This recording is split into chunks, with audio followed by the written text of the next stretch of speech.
আমার কাজের মেয়েটি আমাকে প্রতিদিন বলত, ডাক্তার মেম সাহেব নাইট শিফট করবেন না, আপনার ভাগ্যের শাস্তি আমাকেও পেতে হয়। আমি তার কথা বুঝতে পারিনি।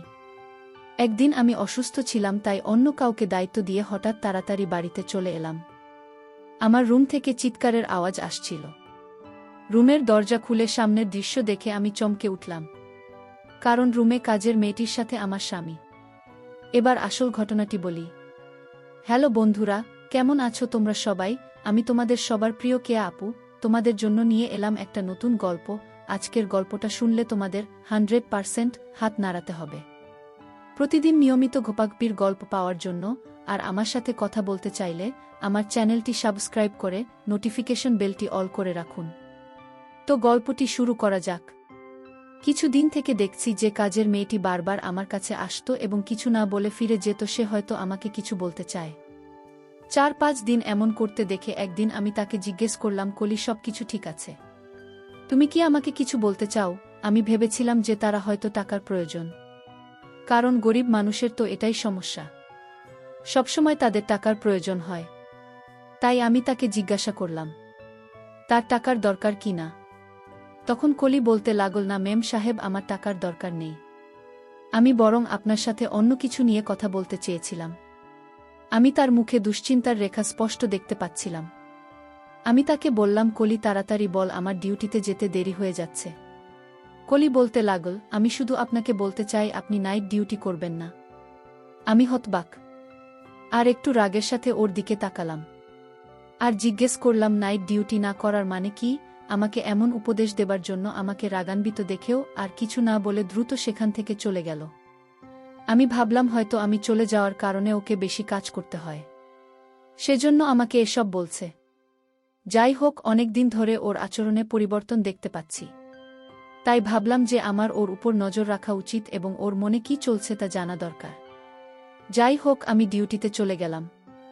যদিও আগে আমি শুধু দিনের ডিউটি করতাম, তবে গত 2 বছর ধরে আমি নাইট ডিউটি করছি এবং এতে আমার কোনো সমস্যা হয়নি। এখন বাচ্চারা বড় হয়ে গেছে এবং বাড়িতে কাজের মেয়ে কলি আছে। ওকে পুরো সময়ের জন্য রাখা হয়েছিল যাতে ও দিনরাত আমাদের বাড়িতে থাকে। সন্ধ্যায় তো আমার স্বামীও বাড়ি থেকে চলে যেত, তাই আমার কোনো চিন্তা ছিল না। কিন্তু গত কয়েকদিন ধরে কলিকে নিয়ে আমার মনে অদ্ভুত ভাবনা শুরু হয়েছে। সে হয়তো আমার আড়ালে খারাপ কিছু করছে।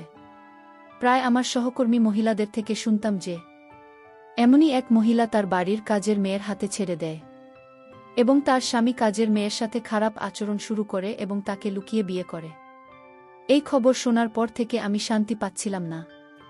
একদিকে আমার স্বামীর প্রতি আমার পূর্ণ বিশ্বাস ছিল যে আমার স্বামী আমার সাথে এমন কিছু করবে না, এবং কাজের মেয়েটির উপর বিশ্বাস ছিল কারণ সে খুব ভদ্র।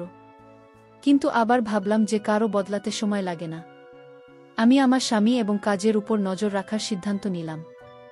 আমি সকালে দেরি করে উঠতাম। আমি ভাবলাম যে আমার নিজেই উঠে তার জন্য নাস্তা তৈরি করা উচিত। কিন্তু সারা রাত ডিউটি করার পর এমন ক্লান্ত হয়ে যেতাম যে 5টায় বাসায় ফিরে গভীর ঘুমে তলিয়ে যেতাম আর উঠতে ভাল লাগত না। দুপুর 2টায় ওঠার পর লাঞ্চ করে আমার প্রাইভেট রুমে বসে থাকতাম। চাকরির পাশাপাশি আমি একটি প্রাইভেট ক্লিনিকও খুলেছিলেন, যেখানে আমি গরিব মানুষের চিকিৎসা বিনামূল্যে করতাম। ক্লিনিক থেকে আসার পর সন্ধ্যায় চা খেয়ে হাসপাতালে যেতাম। মাঝে মাঝে আমার স্বামী আমাকে অভিযোগ করে বলতো, কোহিনূর, তুমি তোমার জীবনকে এতটা ব্যস্ত করে ফেলেছ যে আমাদের জন্য তোমাদের সময় নেই।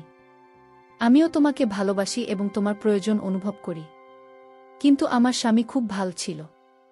আমি তাকে খুব তাড়াতাড়ি মানিয়ে নিতাম এবং ও আমার অসুবিধা বুঝতে জীবন একই রুটিনে চলছিল। কিছুদিন শান্তিতে কেটে গেল। আমি তেমন কিছু দেখতে পেলাম না, তাই আমি কিছুটা নিশ্চিত হলাম। কিন্তু একদিন কলি আবার আমার কাছে এসে বলল, মেম সাহেব, আপনি আমার কথা শুনুন। দিনের বেলায় আপনার ডিউটি করিয়ে নিন, তাহলে আপনার শাস্তি আমাকে ভোগ করতে হবে না। এবারও খুব রেগে বলেছিল এবং কথা শেষ করে সেখান থেকে চলে গেল। ওর কথা শুনে আমি হতবাক হয়ে গেলাম যে আমার ভাগের শাস্তি মানে কি? ও আমার স্বামীর সাথে আমার ভাগের সময় কাটাচ্ছে না তো? এই ভেবে আমার পায়ের নিচ থেকে মাটি সরে গেল। আমার স্বামীর উপর আবার যে বিশ্বাস ছিল সেটা নয় বলে মনে হতে লাগল। কিন্তু তারপর ভাবলাম, না, এটা সম্ভব না, ও নিশ্চয়ই এমনই কথা বলছে। কিন্তু তারপরেও আমি জানতে চাই যে আমার দিনের ডিউটি করার জন্য না করে রাতে ডিউটির জন্য এত জোর করার পিছনে উদ্দেশ্য কি। আমি একজন ডাক্তার এবং আমি সারা জীবন সততার সাথে কাজ করেছি এবং কখনো কারো কাছ থেকে কোনো অনুগ্রহ নেয়নি। হাসপাতালের ম্যানেজার আমাকে যে ডিউটি দিয়েছে তা আমি সানন্দে গ্রহণ করেছি এবং পূর্ণ নিষ্ঠার সাথে পালন করেছি। এখন আমি নাইট শিফটের কথা বলে রেখেছিলাম। বলেছিলাম যে আমি নাইট ডিউটি করব। এতে আমার কোনো সমস্যা নেই। এখন আমি হঠাৎ করে ছেড়ে যেতে পারবো না। তাহলে আমার নাম খারাপ হয়ে যাবে। এত বছর ধরে আমি কঠোর পরিশ্রম করেছি এবং কখনো কথার খেলাপ করিনি। পুরো স্টাফদের আমার উপর অনেক আস্থা ছিল। কিন্তু এভাবে আমি আমার সংসারটা নষ্ট করতে চাই না। তাই ভাবলাম কিছু করা দরকার। কোহলি গত 1 বছর ধরে আমার বাড়িতে কাজ করছে। এতদিনে না ওর বিরুদ্ধে আমার বিরুদ্ধে ওর কোনো অভিযোগ ছিল না। একজন বিধবা যার 2-3টি সন্তান আছে এবং তাদের ভরণপোষণের জন্য আমার বাড়িতে কাজ করত। আমি চাকরির প্রথম দিনই তাকে বলেছিলাম যে তোমাকে এখানে 24 ঘন্টা থাকতে হবে।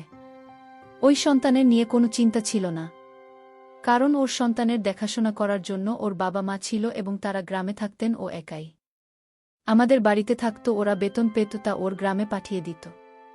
যদিও আমি ওকে অনেকবার বলেছিলাম যে তুমি চাইলে তোমার সন্তানদের এখানে নিয়ে আসতে পারো, তুমি যেখানেই থাকো তোমার সন্তানরাও সেখানে থাকবে। কিন্তু কেন জানি না ও রাজি ছিল না। ওর সাথে সময়টা ভালোই যাচ্ছিল, আজ পর্যন্ত কখনো কারো বিরুদ্ধে অভিযোগ করেনি। কিন্তু এখন গত কয়েকদিন ধরে খেয়াল করছি ওর আচরণ অদ্ভুত হয়ে গেছে। প্রতিবারই ওরা আমাকে একই কথা বলতে থাক, মেম সাহেব দিনের বেলা আপনার ডিউটি নিয়ে নিন আর রাতে বাসায় থাকুন। আমি কিছুই বুঝতে পারছি না রাতে বাসায় কি এমন হয় যার কারণে ও এত ঘাবড়ে যায়। এবং আমাকে এ কথা বলে একদিন এমন হয় যে আমি ডিউটিতে ছিলাম, এমন সময় হঠাৎ একজন নার্স আমার কাছে এসে বলল যে অনেক দূর থেকে একজন মহিলা আপনার সাথে দেখা করতে এসেছে। আমি জিজ্ঞাসা করলাম সে কি রোগী, কারণ এই সময় আমার ডিউটি ছিল। তখন সে বলল না, তিনি আপনার কোনো আত্মীয়। এই সময় আমার কোনো আত্মীয় আমার সাথে দেখা করতে ডিউটিতে আসতে পারে। ভাবতে ভাবতে বের হলাম। বাইরে গিয়ে দেখি একজন অচেনা মহিলা দাঁড়িয়ে আছে। আমি বিরক্ত সাথে তার দিকে তাকিয়ে জিজ্ঞেস করলাম, কে আপনি এবং আমার সাথে দেখা করতে চাইছেন কেন? তুমি কি ডাক্তার নিপুণ? আমি বললাম, হ্যাঁ আমি ডাক্তার নিপুণ। আমার কথা শুনে সে হঠাৎ তার মোবাইলের ক্যামেরা বের করে আমার ছবি ক্লিক করে হঠাৎ পালিয়ে গেল। আমি কয়েক সেকেন্ডের জন্য বুঝতে পারিনি কি হলো ব্যাপারটা, এবং যখন বুঝতে পারলাম তখন সে আমার থেকে দূরে পালিয়ে গেছে। আমি তার পিছনে জোরে দৌড়ালাম যাতে তাকে জিজ্ঞেস করতে পারি কেন সে আমার ছবি তুলছে এবং সে কে, কিন্তু সে খুব দ্রুত ছুটতে ছুটতে আমার নাগালের বাইরে চলে গিয়েছিল। আমি ফিরে এসে ভাবতে লাগলাম, এবং ভগবান, আমার সাথে এসব কি হচ্ছে? কে এই মহিলা? তার কেন এখানে এসেছি? লোকে জানে আমার কিছু একটা গড়বড় মনে হচ্ছে, যেন খারাপ কিছু হতে চলেছে। আমার ষষ্ঠ এনজিও বারবার আমাকে সংকেত দিচ্ছিল যে সম্ভবত আমার জীবনে কিছু খারাপ ঘটনা ঘটতে চলেছে। আমি এটা জানতাম যে আমি আমার ফ্যামিলি, কারণ রাতে ডিউটি করে খুব ক্লান্ত হয়ে পড়তাম আর সকালে দেরি করে ঘুম থেকে উঠতাম। আমি যখন ঘুম থেকে উঠি তখন আমার স্বামী অফিসে চলে গেছে এবং রাতে যখন আমি ডিউটিতে যাই তখনও সে অফিস থেকে আসে না। অদ্ভুত জীবন হয়ে গেছে অনেক দিন। আমার স্বামীর সাথে কথা হচ্ছিল না। আমি এটা অনুভব করতে পেরে সাথে সাথে মোবাইল বের করে আমার স্বামীকে কল করলাম। ভাবলাম অন্তত ফোনে কথা বলি, কিন্তু সে আমার ফোন ধরছে না। তখন আমি তার অফিসের নম্বরে কল করি এবং তার কলিগ আমাকে বলেন যে তিনি গত কয়েকদিন ধরে অফিসে আসছেন না। তার কথা শুনে আমি অবাক হয়ে গিয়েছি, সে অফিসে যাচ্ছে না। এই বিষয়ে আমার কোনো ধারণাই ছিল না। কিন্তু আশ্চর্যের বিষয় হল যে প্রতিদিন অফিসের জন্য বাড়ি থেকে বের হতেন। তাহলে তিনি অফিসের নাম করে কোথায় যেতে পারেন? পরের দিন ছুটি নেওয়ার কথা ভাবলাম। আমি যখন বাড়িতে এই কথাটা জানালাম তখন সবাই খুব খুশি, বিশেষ করে কাজের মেয়ে কলির চোখে মুখে খুশির ছাপ ফুটে উঠল। রাতে খাবার খেয়ে বাইরে হাঁটতে বের হলে দেখলাম কলি কারো সাথে ফোনে কথা বলছে আর কাউকে বলছে মেম সাহেব আজকে বাড়িতে আছেন। আজ আমার কপাল ভালো, নইলে তো তার ভাগের শাস্তি পেতে আমি হয়তো মরেই যেতাম। আমি যখন তার কাছে গেলাম সে হঠাৎ ঘাবড়ে গিয়ে ফোন কেটে দিল। আমি যখন তাকে জিজ্ঞেস করলাম তার সাথে কথা বলছে, সে বলল কারো সাথে নয়, শুধু মাকে ফোন করেছিলাম। সন্তানদের খবর নেওয়ার জন্য এখন কলির প্রতি আমার সন্দেহ বেড়ে গেল। হয়তো সে কোনো ঘোট পাকাচ্ছে অথবা আমার কাছ থেকে বড় কিছু লোক আছে। এটা তো নয় যে সে কোনো অন্যায় কাজে জড়িয়ে পড়েছে। ভাবলাম আজকে বাড়ি থেকে দেখবে এখানে কি এমন হয়, কিন্তু আমার চোখে কিছুই করল না। সবাই আরামে শুয়ে পড়ল।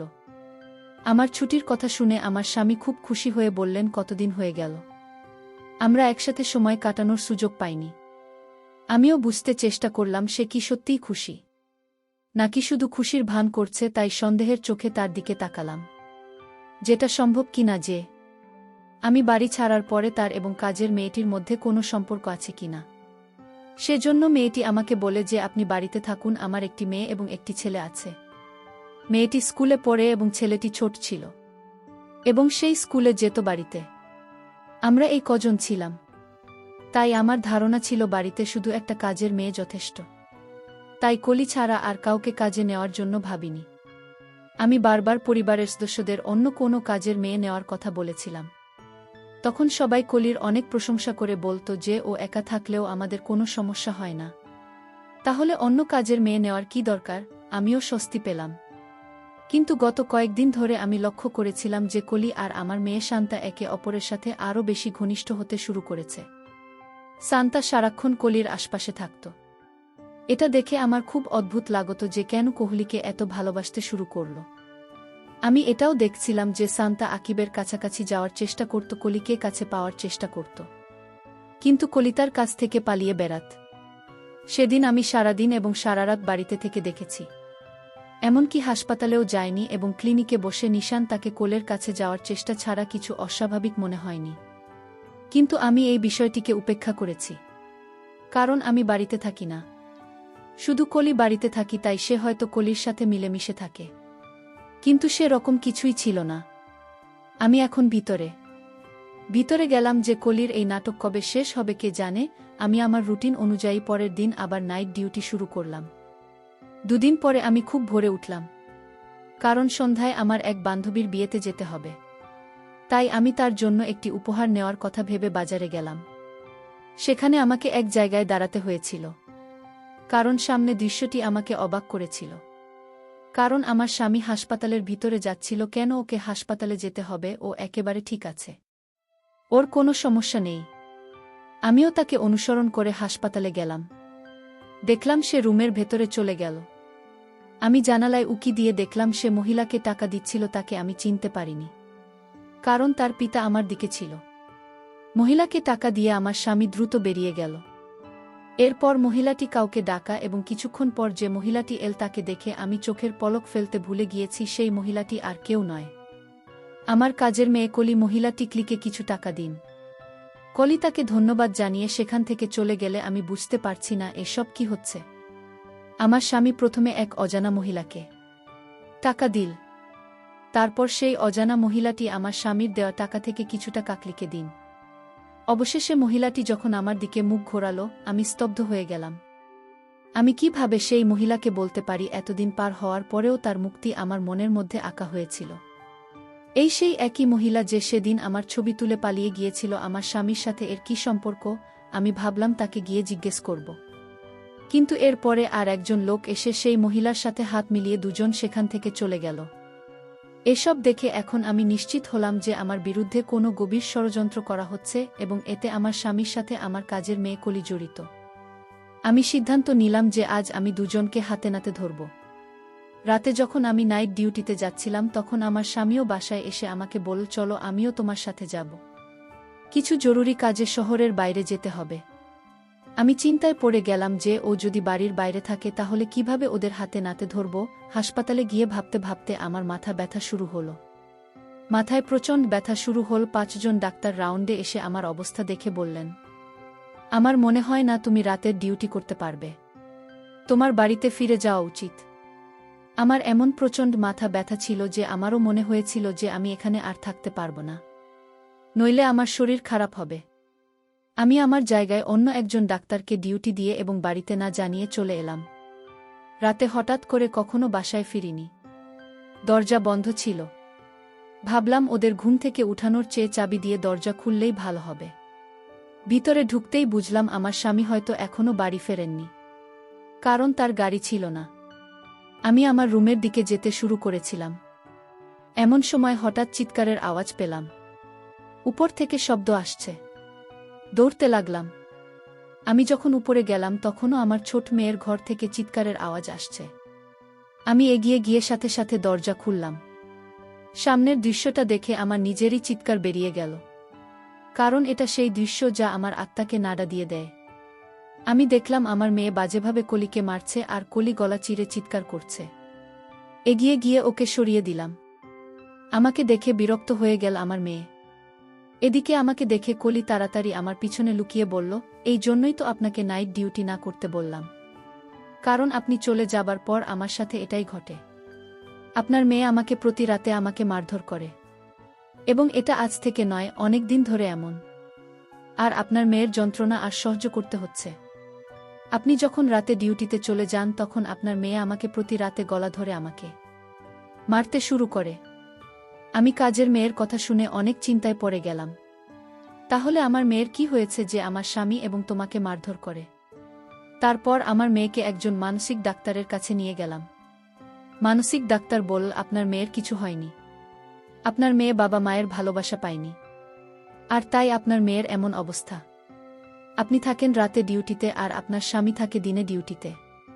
আর তাই আপনার মেয়ে আপনাদের ভালোবাসা থেকে বঞ্চিত হয়। সে একাকিত্ব হয়ে যায়। আর এই জন্যই আপনার মেয়ে মানসিকভাবে ভেঙে পড়ে। এখন থেকে আপনারা ওকে সময় দিন। তাহলে সব ঠিক হয়ে যাবে। প্রিয় বন্ধুরা, গল্পটি ভালো লাগলে অবশ্যই কমেন্ট করে জানাবেন। আর নিয়মিত এমন আলাদা স্বাদের গল্প শুনতে ভিডিওটিতে লাইক এবং চ্যানেলটিকে সাবস্ক্রাইব করে সাথেই থাকুন। আর হ্যাঁ, নোটিফিকেশন বেলটি অল করে রাখবেন, যাতে পরবর্তী গল্প সবার প্রথমে আপনাদের কাছে পৌঁছে যায়। ধন্যবাদ বন্ধুরা। ধন্যবাদ সবাইকে।